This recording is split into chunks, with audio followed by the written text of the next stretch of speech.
বান মেরেছে, এগুলো থেকে আল্লাহ তাআলা আপনাকে প্রোটেকশন দিবেন। শয়তান আপনাকে ওয়াসওয়াসা দিতে পারবে না, কাছে আসতে পারবে না। জিন এসে আপনার ডিস্টার্ব করতে পারবে না। জিন পরে ডিস্টার্ব করে না?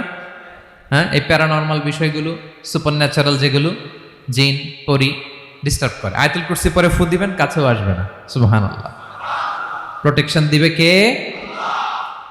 তাহলে রামাটেক্স গ্রুপের আজকের প্রোগ্রামে আমরা সবাই একমত হলাম যে আমরা এখন থেকে ডেইলি ফরজ সালাতের পরে আয়াতুল কুরসি পড়বো, ঠিক কিনা?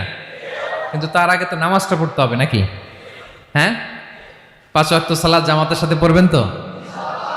হাত তুলেন, ওয়াদা করেন আল্লাহর সাথে, বলেন আল্লাহ, হাত তুলে ওয়াদা করলাম 5 ওয়াক্ত নামাজ জামাতের সাথে আদায় করার চেষ্টা করব, তুমি তৌফিক দাও। আওয়াজ করে পড়ুন আমিন। আর নামাজের পরে আয়াতুল কুরসি পড়বেন ইনশাআল্লাহ, বলেন। তাহলে আসুন এই সুমহান আয়াত, কোরআনের সর্বশ্রেষ্ঠ আয়াত